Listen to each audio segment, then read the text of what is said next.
All right, hey everybody. This is the first installment of Paul Reed's live feed read. I guess Jason behind the camera here says I need a disclaimer. This is not legal advice. It's just simply, I call it my fireside chat with no fire. And it's hot and the air conditioner's on and things of that nature. What we're going to do is just kind of talk about appellate court cases that are decided in Florida. We're going to just kind of pick out a topic and discuss it and have fun with it. This one here is one that's asked frequently in personal injury automobile accident cases of a thing called the accident report privilege. And we'll get into that, but that's kind of what today's theme is. First and foremost, I want to just give a little brief introduction about how the court systems work in Florida. At the top of the food chain, everyone's heard of the Supreme Court. That's the Florida Supreme Court, not the United States Supreme Court. Very, very few cases make it to them. Ones that have to are death cases or the death penalty cases, and others are very selective. After that, there's 5 district courts of appeal in the state of Florida. District courts of appeal basically start in Tallahassee, and that's the first district in the Panhandle.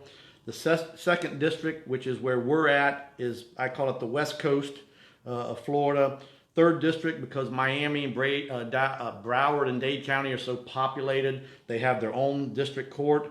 The fourth district's basically the West Coast, kind of from Miami through West Palm, up to about Daytona, which is where their headquarters are. And the 5th district is, I call it the Northeast, basically Jacksonville down to Daytona. So those are your 5 district courts of appeal. And their job is to, if a plaintiff or defendant, I'm just sticking with personal injury because that's what we do. If a plaintiff or defendant thinks a trial judge screwed up, made a mistake, let in some evidence, didn't let in some evidence, then you can ask them to make a decision as if that's the case and whether you should get a new trial. Just note, you don't get to appeal just because you don't like what the jury did. That doesn't work like that. Somebody's not going to like what the jury did. It's just that simple.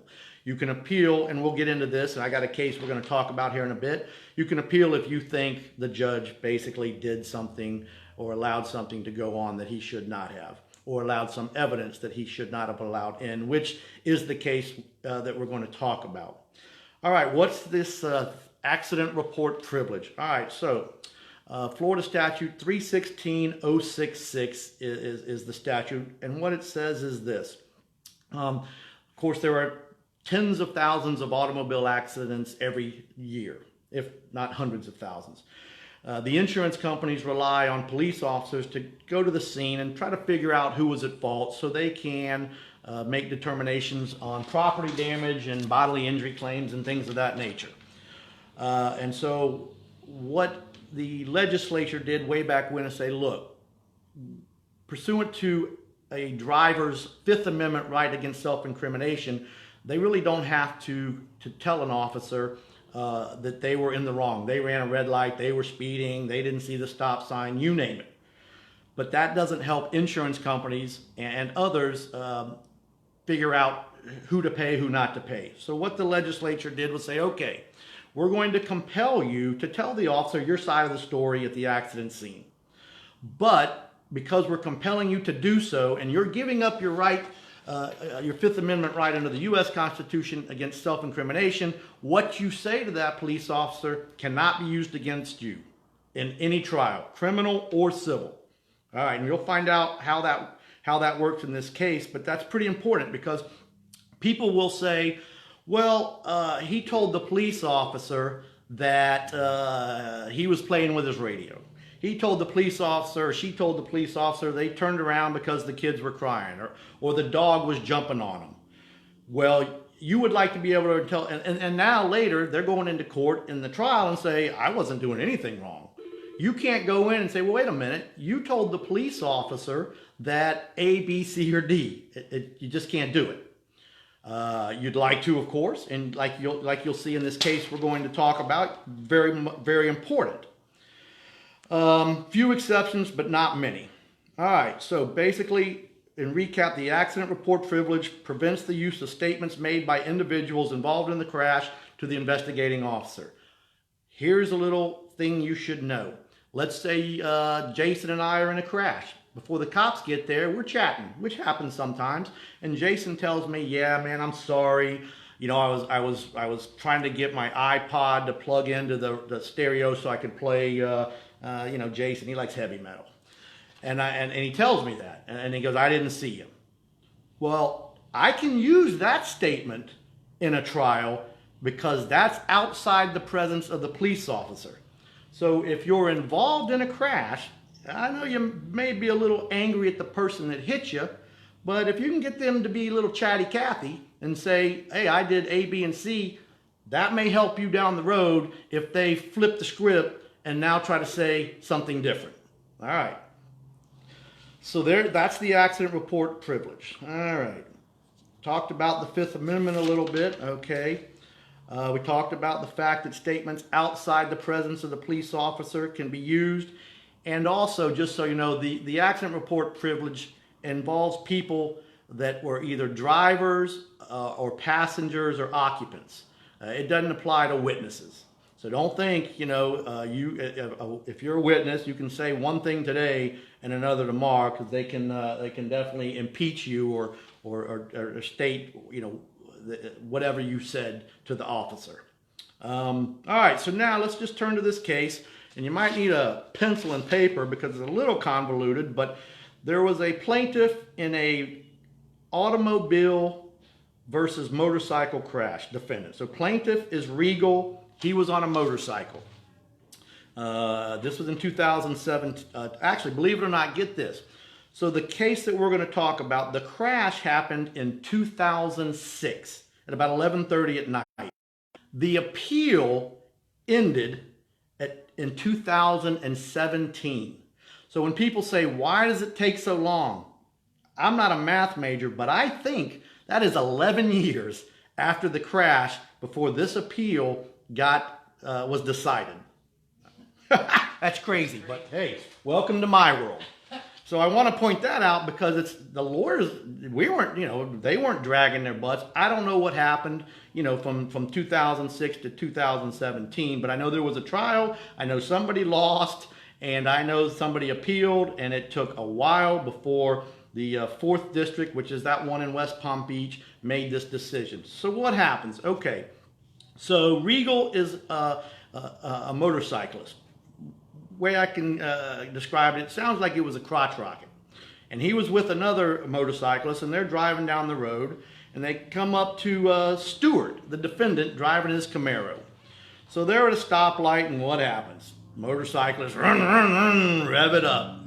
Camaro, run, run, and off they go down the street. All right, so there's allegations or witnesses, and we'll get to those. Racing, they're zooming in and out, and what you've seen every day when you see these motorcycles go zipping by. Guess what? Yep, there was a crash. All right, and we'll get to the 2 or 3 different versions of that crash in a second. But what there was the initial crash between the motorcyclist involving the 2 motorcyclists in the Camaro. Then we're going to call this woman the minor accident witness. This is the one where the accident report privilege comes into play. She was involved in a second accident. And what happens was basically very shortly after the first accident, the truck turns into this intersection and she sees people lying on the road. She swerves to avoid them, and she's involved in a minor fender bender. Okay, so we got a second accident, and that's important because we'll have 2 investigating officers, one for motorcycle accident, I'll call it, and one for minor fender bender accident. All right, so those are the facts. Here we are. Yeah, sorry. Technical difficulty. Yeah, connection. But I need a, yeah. But, oh, shit. I'm not worried about the light. Come on. Yeah, I know where we're at. Oh, I think we're back live again. Sorry. Yeah, come on. In transit coming. No. Moving to a better location. Yeah, we were in my office, and my office has horrible internet Wi-Fi. Don't ask me why. You would think, as the head of the firm, I could get on the internet, but I can't. What the heck? And it does feel better, doesn't it? All right, so now we're in an air-conditioned location, the conference room. Are we back, Jason? We are All back. right, so back to, guess what? Both of the drivers, the motorcyclist and the Camaro, denied liability. They both denied they were speeding. They both denied they were racing. Of course, there were some witnesses, including the minor witness. Okay, so let's see. Plaintiff says, okay, so the plaintiff, which is the motorcyclist, says that the Camaro driver, at some point while they're just driving down the road, unbeknownst to him, hit his motorcycle, pushed him into a curb, and ultimately into a telephone pole. So you can imagine this was a high dollar case, because if you hit a telephone pole on a motorcycle, it's a high dollar case. The defendant says, well, interestingly enough, yeah, I revved up my engine in response to the motorcycle revving up his engine, but we were not speeding. I was not speeding. I was not racing. I didn't hit the motorcycle. In fact, the motorcycle attempted at some point to turn right, and that's what caused me to hit him. So that's the defendant's story. And this is why the jury ultimately found against the defendant and for the plaintiff, but we'll figure out what happened, what the appellate court said, because I don't want to jump to the end and ruin it for you. So the defendant even testified, well, yeah, I got out of my car, but since I didn't actually hit the motorcycle and I wasn't involved in the accident, and I saw other people rendering aid, I left. Go figure. That doesn't bode well, ladies and gentlemen, at a trial when you've been accused of hitting a motorcycle, causing him to freaking have brain damage or otherwise. Yeah, I kind of saw him there on the road, but I think I just left because other people were helping. Anyway, he did testify to that, and that's why the jury, of one of many reasons, found against him. All right, independent witness number one. What does he say? He says that the motorcycle and the Camaro were traveling about 100 miles an hour, weaving in and out of traffic, when the vehicles were close together at some point and the crash occurred. The independent witness number one did not actually see them touch, but that was his version of events. Interestingly enough, and this is why eyewitness testimony is the most unreliable testimony there is in court, and on day number one of criminal law class, the teacher comes in and proves that to you. I won't get into that, but you can't rely on eyewitness testimony, because guess what witness number two says? Well, the vehicles were traveling 55 miles an hour. The Camaro was nowhere near the motorcycle. The motorcycle's wheel began to wobble, and that's what caused him to crash. I mean, you could not have different versions of events for the same crash. All right, now comes our accident report privilege minor accident witness. She says at her deposition, which was admitted at the trial, that she did not see the crash because there was this truck we had talked about in front of her. But she saw the motorcycle speeding and weaving in and out of traffic before the crash. When the truck turned into the intersection, she saw people laying on the road, which caused her to take evasive action and ultimately leads to the fender bender that she's involved in. Minor fender bender is how the appellate court describes it. So, once again, we have two accidents. Motorcycle accident, fender bender accident. We have two crash reports and two different investigating officers. That's important. All right, so now, in her statement to the officer at the scene investigating the motorcycle crash, not the one investigating her fender bender, she testified she saw the motorcycle and the Camaro crash, and she specifically saw the two vehicles hit each other, and this is what caused the crash. All right. Needless to say, the plaintiff, the motorcycle driver, he doesn't want that statement to come in. He doesn't want her to say that they were racing, speeding, and that the motorcycle was at fault for the crash.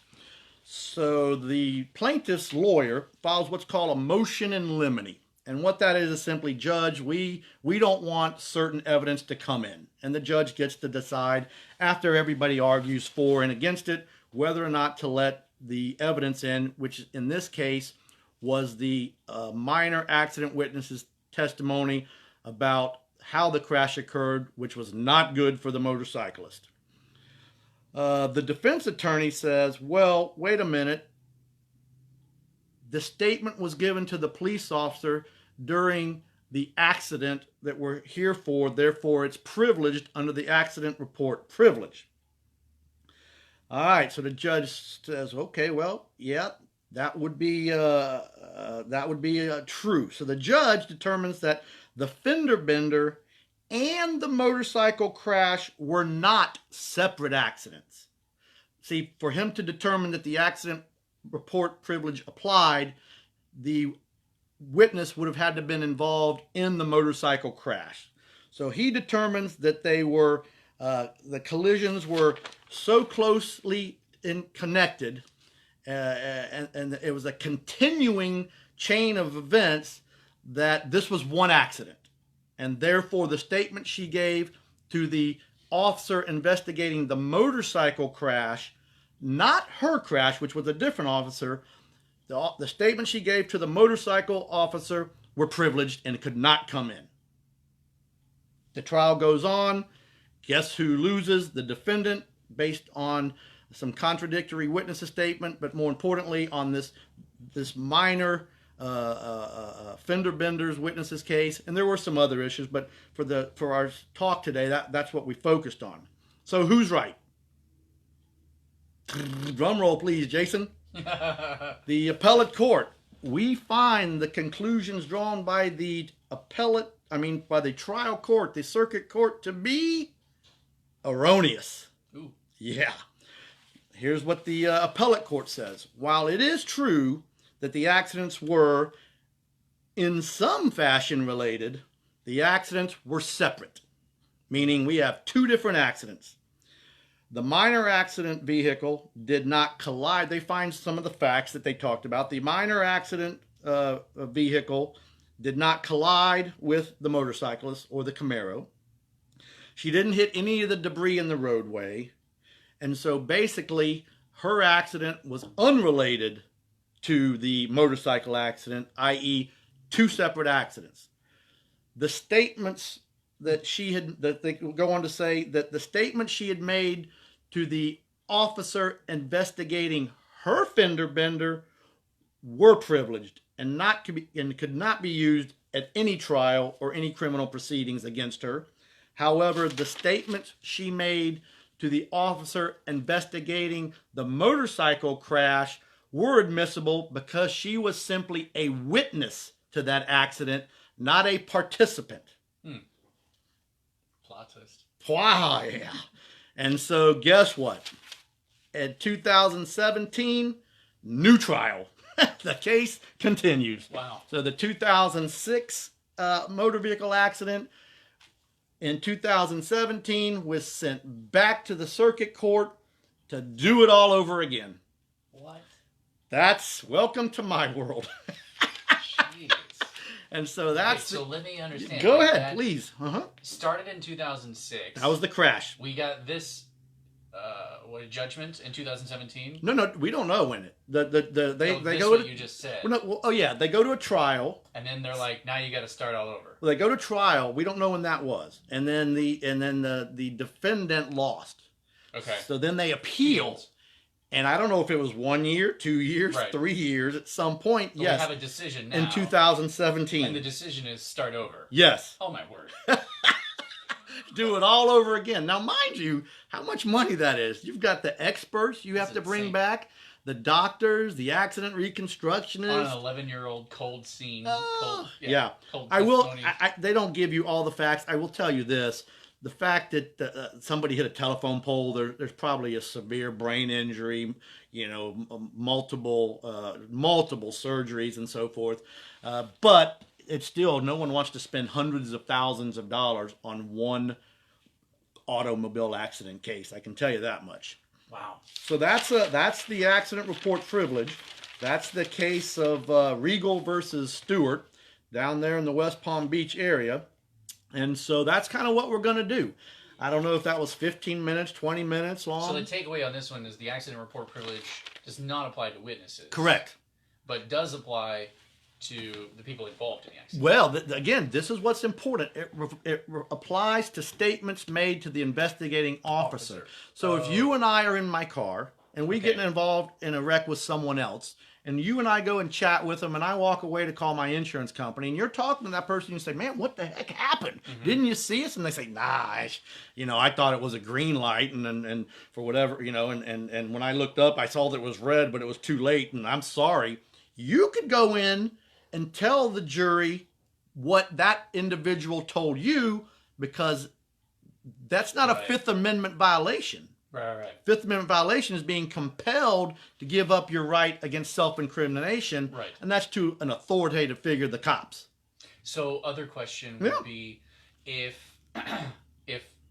sometimes one officer is working the scene, they need additional hands right on scene. Sure. So they'll say, hey, I need a statement from so and so, and they'll have another officer go ask that person. Do they also count as the investigating officer? Or does only the one writing? No, absolutely. Everybody there. In fact, we have this case where the Florida Highway Patrol officer is involved in a crash, and they brought, you can imagine, probably 5 or 6. They all count. Yeah. Okay. But again, all the witnesses' statements would come in, but not there were 3 cars involved. Not the police officer, his health statement wouldn't come in, my client's statement wouldn't come in, and the other individual that she hit would not. Those 3 would not come in, even though it was probably given to multiple Florida Highway Patrol officers investigating the crash.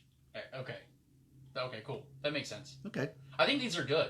I think these are going to be very informative and educational. I think it's going to raise a lot of awareness of things that, me as a person who's not a lawyer, I don't always think about. And I have, I could get my foot in my mouth over little things. And it's nice to know certain things about how things work. Yeah, and I don't do criminal law, but I find what happens is we get what's called the Florida Law Weekly, and it's basically once a week appellate decisions come out based on family law, business law, personal injury law, and criminal law. The criminal law I find interesting, and what I will talk about some once in a while, the search and seizure. That is an area of law that I think everybody should know about, and the cases are interesting. And what we'll just kind of make it, the theme is wait till the end to find out what happens with the actual case. Well, maybe we can get some of the topics like search and seizure or something like that ready, and then we can let people know ahead of time. Like we should go talk about that's this on fine. Friday. Sure, yeah, absolutely. Cool. I've been working on that, so Awesome. I'm making a list. Absolutely. This will be great. Be fun. Anything else you want to say? Well, just one. I'm doing this because Ryan's the commercial guy. You guys, we have 4 or 5 of them out there, and I am horrible. And Jason will admit at trying to do a commercial. I'm more of a just talk to you, be me. And so that's why I said, you know what, Ryan, you do the commercials. I'll do them when I have to. But I'd rather do this. I'd rather just kind of on Fridays, 1 o'clock, come in, have a little fun and educate some people. And like I said, have a little fun with it. Yeah, I think this is going to be great. I really do. This is a great fit for you, too. It's very, very authentic and open. It's the only thing for me. All right. Anything else? Read and read. Yep, we gone. Like having a lawyer in the family.